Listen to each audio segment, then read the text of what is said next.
샬롬, NCKPC 모든 교회 목사님 여러분, 오늘은 우리 주님께서 신년으로 허락하신 자유와 회복의 기쁜 소식을 나누는 그런 시간입니다.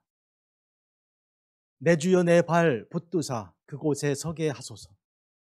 그곳은 빛과 사랑이 언제나 넘치옵니다. 아멘.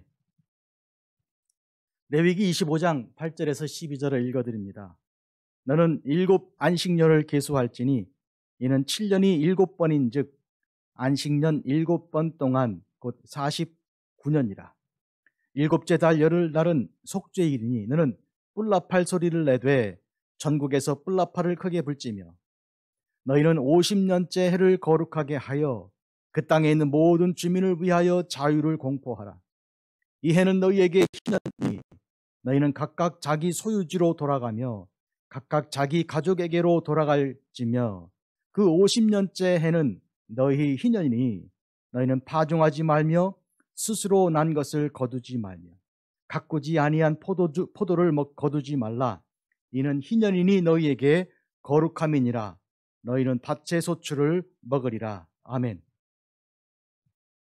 희년은 안식년이 7번씩 7번 그러면 49년입니다. 지나고 그 다음에 해는 50번째인데요. 이것을 희년이라고 부릅니다. 희년이라고 부르는 말은 주빌리라는 우리 영어로 발음하는데 이것은 요벨이라는 히브리어에서 음역을 한 것입니다. 요벨은 숫양의 뿔입니다. 희년에 숫양의 뿔을 불어서 그 희년을 모든 사람에게 알리는 그런 일 때문이었습니다. 이 49년 지나고 50년째 일어나는 이 일에 대해서 우리는 이스라엘 역사 가운데 어떤 하나님의 그 자유케 하심의 일이 있었는지 생각해 봅니다. 아시는 대로 예루살렘이 멸망한 것이 주전 587년이죠. 그러면 그 50년째는 무슨 일이 일어났습니까? 네, 페르시아가 바벨론을 정복하고 바벨론에 잡혀있던 포로들을 돌아갈 수 있도록 허락해 주었습니다. 538년입니다. 587년에서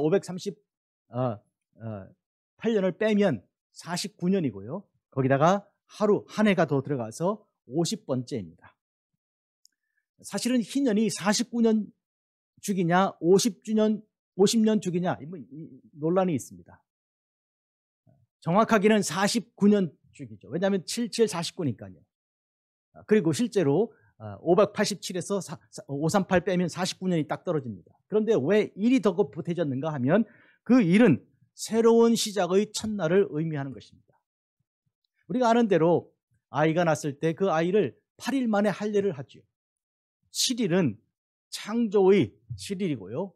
8은 새 창조의 첫날이기 때문입니다. 그래서 우리가 세례를 베풀 때도 이 의미가 있습니다. 그래서 세례기의 각을 보면 팔각이죠.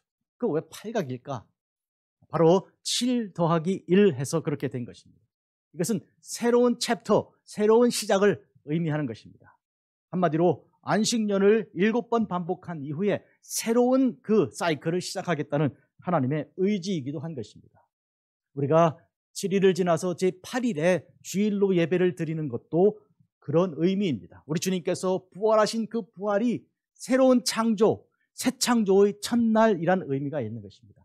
주의 날은, 즉 주일날은 새 창조의 첫날입니다.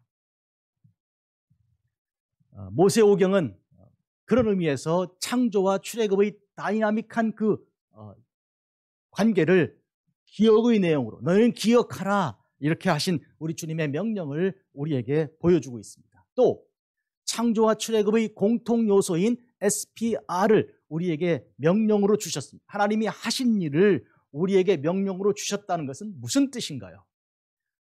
우리가 해도 그 일은 하나님의 일이란 뜻입니다. 분명히 우리가 하는 일이지만 이것은 하나님의 일이라고 우리가 고백할 수밖에 없도록 하나님께서 하신 일이고 또 하나님께서 하시는 일입니다. 그래서 분명히 우리는 수동적으로 하나님 하시는 일을 믿는 사람, 믿기만 하는 사람이 아니고 우리가 그 일을 실행하는 사람이지만 우리 고백하기로 주께서 하십니다. 이렇게 하는 것입니다. 우리가 요시야 개혁을 쭉 말해왔고 요시야 개혁의 그 배경에는 예언자들이 있었습니다. 그 예언자들의 핵심은 예레미야입니다. 예레미야는 이 5명의 주 예언자들, 즉 나훔, 스바냐, 하박국, 요엘 포함한 예레미야까지 포함한 5명의 예언자들 중에 핵심 인물입니다. 그의 아버지 hil기야 제사장이 성전에서 성경을 발견하였습니다. 그 아들이 예레미야이고요. 그런데 이 예레미야가 요시야 개혁의 처음부터 끝까지 이렇게 협조했고 또 도왔고요. 또 요시야가 죽은 이후에 바로 23장, 11개 하 23장에서 죽잖아요. 24장, 25장에 이르는 그 나머지 부분도 정리한 것이 예레미야입니다. 그래서 예레미야서의 마지막 부분과 11개 하의 마지막 부분이 내용이 그대로 겹치는 것도 그런 의미가 될 수 있습니다. 그런데 예레미야의 앞에는 누가 있었는가 하면 이사야가 있었습니다. 선배죠. 그 이사야는 그의 선언에서 하나님께서 하시는 그 어마어마한 일의 그 구원의 내용이죠. 이사야는 그 자체가 이름 구원이라는 의미도 가지고 있는 이름이잖아요. 근데 구원인데 구원의 내용은 새 창조죠. 그래서 이사야는 보라 내가 새 일을 행하리라. 사막의 광야를 그리고 이 광야의 사막의 물을 그리고 광야의 길들을 낼 것이다 하시고 이것은 심지어 사막에 있는 가장 어리석은 짐승들도 다 아는 명백하고 관화한 일이다 이렇게 선포한 것입니다. 그러므로 이사야의 경우에 구원이 중심 주제인데 구원의 내용으로 새 창조가 선포된다는 그런 점이죠. 이것은 모세오경을 품지 않고서는 가능하지 않은 메시지입니다. 그래서 이미 이사야 시대에 모세오경은 이미 완성된 모습으로 손에 들려 있었다 이렇게 보는 것이죠. 자, 이제는 예레미야 이후에 에스겔에 대해 잠깐 생각해 보겠습니다. 예레미야는 여호수아부터 열왕기하까지 기록하면서 하나님께서 이스라엘을 이끌어서 가나안 땅에 인하여서 하나님의 거룩한 백성으로 SPR하여서 인하여 거기서 예배 안식을 영원히 가야 되는 것입니다. 그런데 그들이 그렇게 거룩하지 않게 앞에 마이너스를 붙이고 불순종한 그들이 되어서 하나님께서 그들을 쪼개서 내버리시는 아웃시키는 그 이야기가 여호수아부터 열왕기하까지죠. 그런데요, 에스겔이라는 선지자는 이 예레미야의 말하자면 영적인 후계자입니다. 그래서 이 에스겔도 같은 패턴을 쓰고 있습니다. 그의 메시지에서. 그런데 에스겔의 경우에는 가나안 땅의 인아웃이 아니고 성전의 인아웃이 에스겔의 주제입니다. 우리가 아는 대로 에스겔은 골짜기 마른 뼈들을 살아나는 환상을 본 예언자이고 그 바로 이어서 두 개의 막대기를 하나로 묶어 하나는 유다와 하나는 이스라엘과 유다를 하나로 통일하는 그런 비전을 보인 어떻게 보면 통일은 에스겔이 가장 잘 드러낸 그런 예언자라고 볼 수 있지만 사실은 이사야 안에서도 예레미야 안에서도 이스라엘의 통일은 중심 주제입니다. 그런데 이 에스겔의 경우에는 가나안 땅으로 인아웃이 아니고 성전으로 인아웃입니다. 그리고 출발점이 바로 요시야의 개혁이라는 것인데요. 즉, 이 에스겔의 사역의 출발점이 그렇습니다. 1절, 에스겔 1장 1절은 30해째 넷째 달 초닷새에 내가 그발강가에 사로잡힌 자 중에 있을 때 이런 말씀이 시작합니다. 에스겔서 1장 1절이죠. 에스겔서가 어려운 책이에요. 근데 어려운 중에 1장 1절이 아주 어렵습니다. 왜 어렵는가 하면 30째 해가 언제냐. 그래서 이 에스겔이 나이가 30살 아니냐 이렇게 말하는 사람도 있지만 그렇지 않습니다. 보면 여호야긴 왕에 사로잡힌 지 5년 되는 그때가 30째 해라는 얘기예요. 이때가 뭐냐면 여호야긴 왕이 사로잡힌 것이 597년인데 그로부터 5년, 그게 5년째가 되는 날로부터 30년을 뒤로 가면 622년입니다. 바로 요시야의 개혁 때입니다. 즉 요시야의 개혁이 중심이 되고요, 그것이 그의 사역의 일종의 출발점이 되는 그런 고백입니다. 그런 점은 이 에스겔의 그 예언의 어떤 내용이 전개될 것인지를 말해주는 아주 중요한 그런 지표가 된다고 할 수 있습니다. 1장부터 11장 21절까지는 하나님께서 성소에 계신 장면입니다. 그런데 성소를 떠나십니다. 11장 22절이죠. 그때 그룹들이 날개를 드는데 바퀴도 그 곁에 있고 이스라엘 하나님의 영광도 그 위에 덮였더니 여호와의 영광이 성읍 가운데서부터 올라가 성읍 동쪽 산에 머무르고 떠납니다. 그렇게 떠난 이후에 성읍이 함락되고 파괴되는 소식을 듣게 됩니다. 빈집이죠. 하나님께서 안 계신 그 빈집을 마치 털듯이 깨뜨리고 파괴하는 것은, 이방인들이 파괴하는 것은 어쩌면 당연한 일입니다. 그런데요, 놀랍게도 하나님께서는 성전에 다시 들어오십니다. 인하셨던 하나님께서 그들의 패괴함과 우상숭배로 인하여 나가셨다가 그런 하나님께서 다시 들어오는데 그 성전은 이전 성전이 아닙니다. 40장에서 48장 새 성전의 비전을 보여주셨고요, 그 새로운 성전으로 주께서 들어오십니다. 43장 4, 5절이죠. 여호와 영광이 동문을 향하여 성전에 들어가고 영이 나를 데리고 안뜰에 들어가시기로 내가 보니 여호와 영광이 성전에 가득하더라.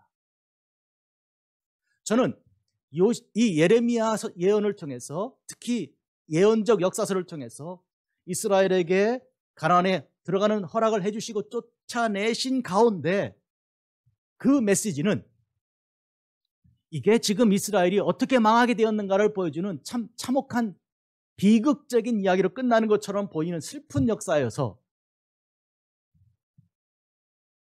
읽을 때마다 가슴이 먹먹한 일인데, 그런데 그 다음 세대인 이 에스겔은 495년에 다니엘과 같이 바벨론으로 끌려갔던 포로 중에 있던 그가 본 그 환상은, 가나안 땅에 있지 않고 제3지역에서 본 환상은 하나님께서 아웃하셨으나 다시 인하시는, 성소로 인하시는 그 모습을 보여주고 있는 것입니다. 아주 구체적으로 그 성소의 모습을 보이는데 역사상 존재했던 바가 아닙니다. 하나님의 이상 중에 보여주신 그런 환상입니다. 여기서 하나님께서는 당신이 계실 자리가 무엇인지를 선포해 주십니다. 그러므로 나라와 어떤 그 민족 그 범위 안에가 아니고 하나님의 그 어마어마한 범위 안에 모든 사람들이 다시 불러들여짐을 받는, 초청받는 그런 모습, 국가의 영향 아래, 우산 안에 있는 종교가 아니고 하나님의 그 우산과 그늘 아래 모든 민족이 모이는 그런 모습인 것입니다. 마지막 절은 이렇게 기록되어 있습니다. 그 사방의 합계는 18,000척이라 그날 후로는 그 성읍의 이름을 여호와 샴마라 하리라. 저는 이 말씀을 마지막으로 오늘 깊이 생각해 보려고 합니다. 여호와 샴마라는 말은 히브리어로 거기 뜻입니다. 거기라는 말이죠. 여호와께서 거기 계시다, 그게 그 이름이에요. 지금 에스겔이 가나안 땅에 있지 않고 이 그발 강가에 바벨론 지역에 끌려와 있으니까 그 땅 예루살렘 지역이 거기라고 말할 수도 있겠습니다. 한데 이미 파괴되고 이미 부서진 그런 거기라기 의미라기보다는 하나님께서 세우신 40에서 48장에 이르는 그런 새로운 성전에 대한 그 모습 속에 주님께서 거기 계시다는 그런 뜻입니다. 오늘 우리는 미국 땅에서 한반도의 비전을, 새로운 비전을 보면서 하나님께서 새롭게 창조하시고 남과 북과 남을 하나로 만드시는 그런 비전을 봅니다. 보는데 여호와 샴마가 그 한반도의 이름이 될 것이다, 이렇게 생각합니다. 그날 후로는 그 성읍의 이름을, 그날 후로는 한반도의 이름을 여호와 샴마라 하리라. 여호와께서 거기 계십니다. 그리고 온 백성들, 분열된 사람들, 상처난 사람들을 불러 회복시키십니다. 이것이 우리 주님께서 희년에 회복시키시고 희년에 모든 분열과 파괴를 아우르시고 치료하시고 회복하시는 모습이라고 믿습니다. 너는 7 안식년을 계수할지니 이는 7년이 7번인 즉 안식년 7번 동안 곧 49년이라 7번째 달 열 나흘 날은 속죄일이니 너는 뿔나팔 소리를 내되 NCKPC 49년, 지나 50년 되는 오늘 이해 우리는 뿔나팔 소리, 요벨, 주빌리 소리를 들어야 하겠습니다.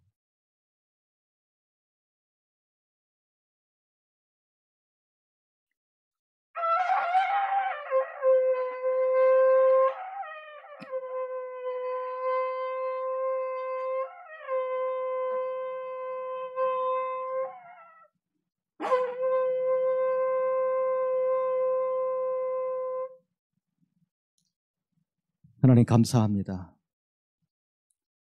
주께서 허락하신 샬롬 한반도, 여호와 샴마, 주님께 감사하며 주를 찬양합니다. 예수님의 이름으로 기도합니다. 아멘.